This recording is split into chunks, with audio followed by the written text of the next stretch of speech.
The mountain gives us everything: challenge, beauty, perspective, community, connection. But behind every trail, every route marker, every protected wild space, there are people working to keep it alive. Today on the Cobra channel, we sit down with Kenneth from SANSPark's Honorary Rangers to talk about the mountain, the mission, and the people protecting the wild. Kenneth, welcome to the Cobra channel. We're going to chat a little bit about your personal background before getting into SANSPark's Honorary Rangers. Before the very smart uniforms and conservation work, who is Kenneth and what first pulled you into the mountain? The mountains have always been very special to me and held a great significance in my life. So from my early childhood, I actually grew up in Gauteng, and not too many mountains there, but I found myself being drawn to natural spaces and small little koppies and wanting to go and explore little hills.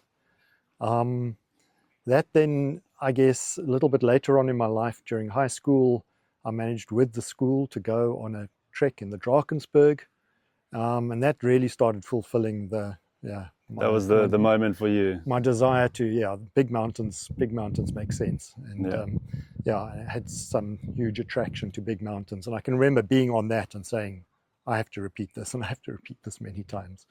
Yeah.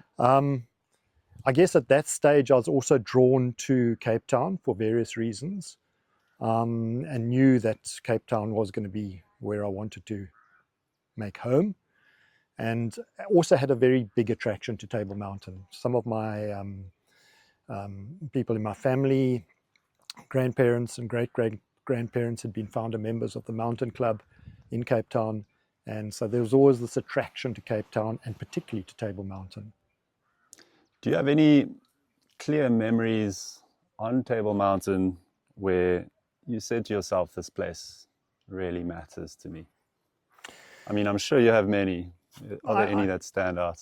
I do, and I think I'll go back to sort of arriving in Cape Town as somebody from Gauteng and enrolling at UCT, Freshers Week at UCT, joining the mountain club, and within a day up the mountain with the mountain club, the UCT mountain club, and finding that very special. And some specific spots on the mountain I can remember very well from that Freshers Day hike. We walked up Kasteelspoort, we then walked across and then down Skeleton Gorge. And I can remember seeing some places like the Valley of Red Gods and thinking, wow, this is incredible. Yeah. So not only the mountain, but you're in wild spaces, you're in beautiful natural spaces. And subsequently we've done work in a place like the Valley of Red Gods. So that's something that does hold specific significance to me.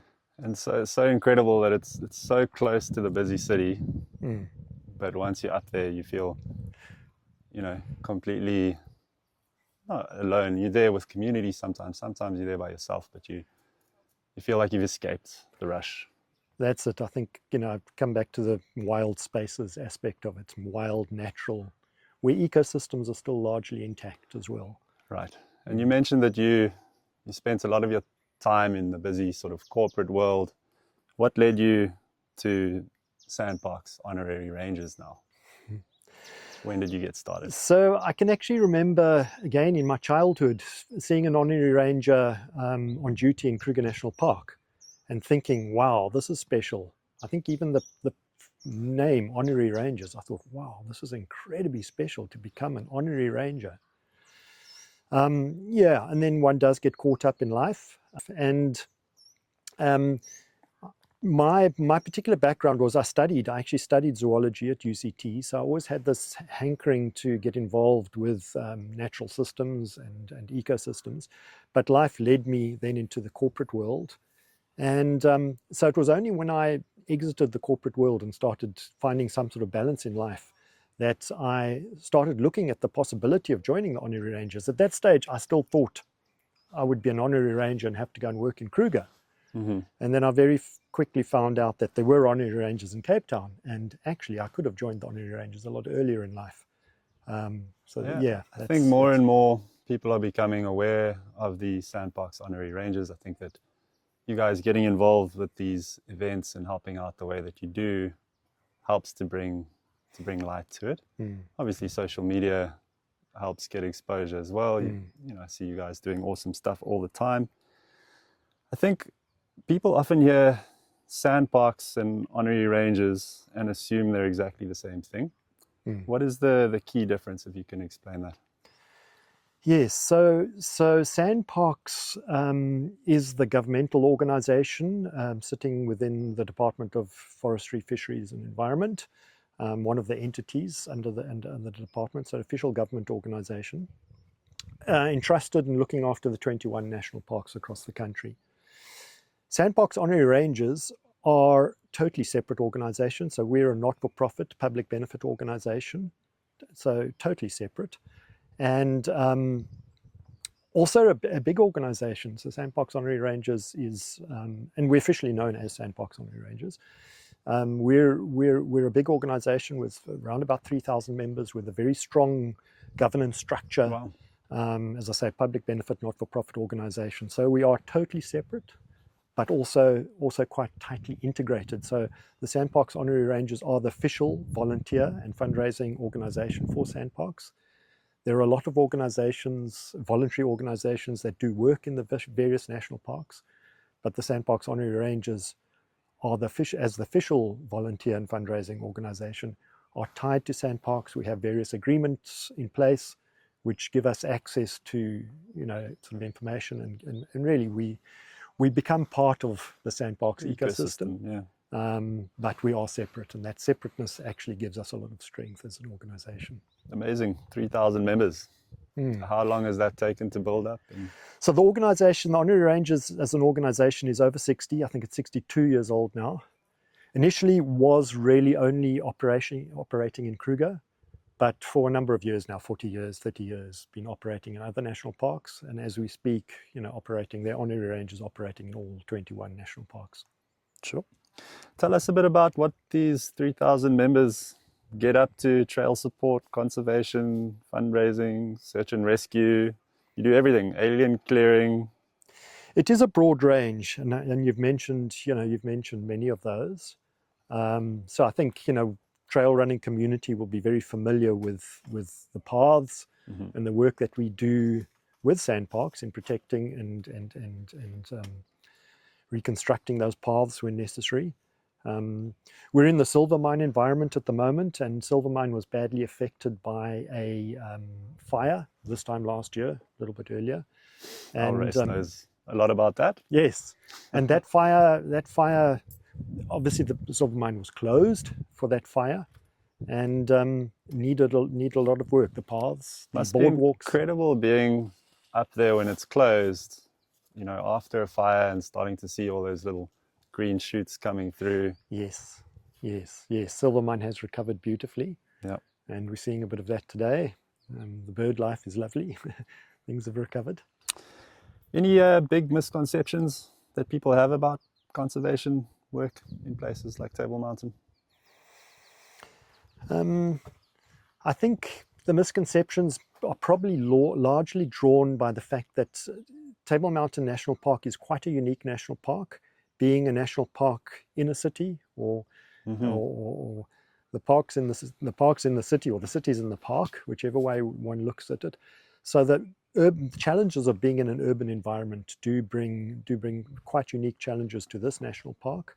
So we're thinking of things like land invasions, fencing, poaching, increasing poaching of species, plants as well as animal species.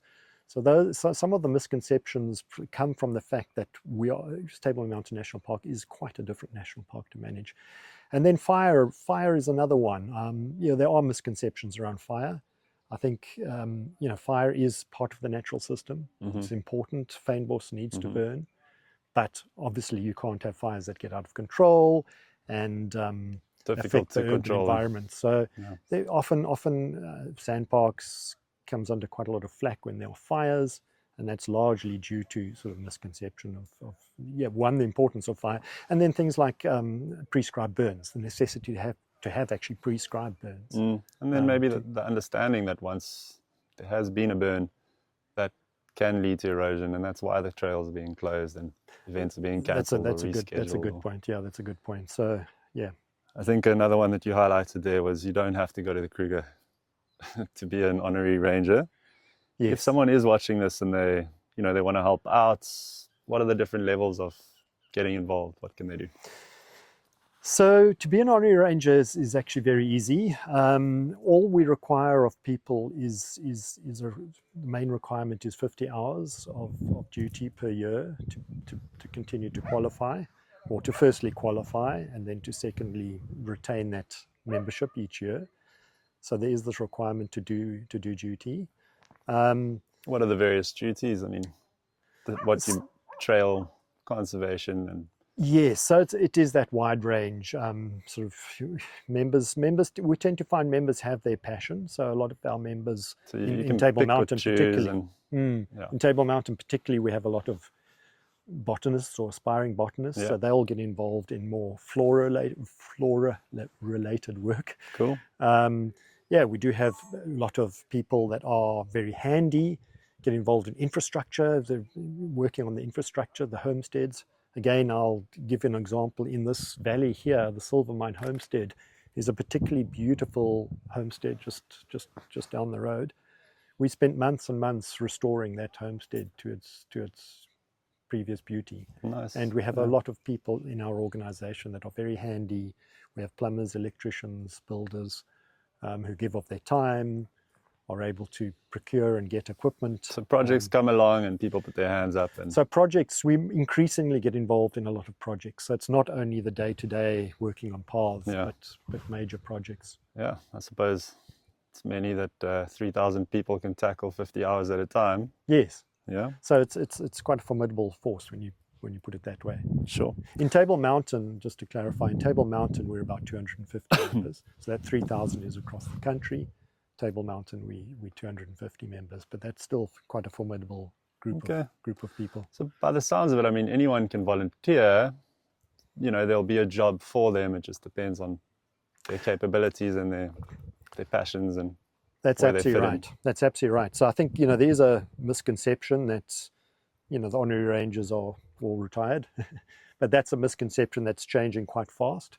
We have many young members, often students that are doing something along the lines of natural sciences, and find there's a nice balance of having some practical work as well. So scientific work, we can get involved with the scientific work, the actual scientific conservation work as well. Yeah. So it really is a wide range. So we have various honorary rangers that really just do literature work. Yeah, scientific. The common thread is wanting to help, wanting to make a difference. Common thread is wanting to make being a good human. Yes, absolutely. Yeah, and protecting the mountain that you love. Absolutely. Awesome. So the Cape Cobra Trail Marathon, very much built around the respect for the mountain. How are the Honorary Rangers involved in the race this year? So it is wonderful to be involved in events like this, events that take place in the national park. So we're involved in multiple aspects. I suppose the first is being recipients of donations, which is always very well accepted. Then we'll have a couple of water stations, aid stations, and then we want to have a presence at the beginning and the end, so that we can talk to people. They will have spent some time on the mountain. We'd like to get feedback on what that experience was like, what the trails were like for them. So it's great to have quite a big presence. We've been very pleasantly surprised by the donations. It seems like, well over 60% of people are donating when they're buying their entry, and the entries aren't cheap. So they're ticking that checkbox. They're donating, they're helping.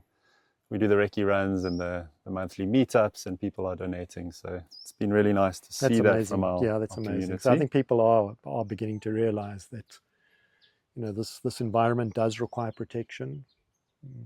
Yeah, and we're one of those organizations that can assist. Yep. On race day, runners and supporters, they'll be able to meet the team at the finish line, which is great because you guys will be able to chat and just educate those people who don't know enough yet. What would you say to someone, thinking about coming over and having a chat? So I think we'd like to, as I said, we'd like to get feedback on how the experience was. Any things that maybe the runners noticed about the state of the paths. It's always good to get that experience firsthand. We'd obviously like to take questions, and whether it's feedback on ourselves or whether it's feedback on SANSParks. I think one of the roles we play is also advocacy, and we can be a front end to SANSParks. Sometimes SANSParks, it's not that easy to give that feedback directly to SANSParks. Yeah. People can give the feedback to SANSParks via us. Amazing. Thanks, Kenneth. Thanks for coming out here. Massive thanks to SANSPark's Honorary Rangers for helping to protect our wild spaces and supporting our race. This mountain tests us, but it also connects us. On race day, visit the SANSPark's Honorary stand at the Finish Village to learn more, get involved, and help keep this mountain wild. Cape Cobra Trail Marathon, wildly beautiful, relentlessly tough. Awesome. Wonderful. Thank you, Kenneth. Cool. Nice.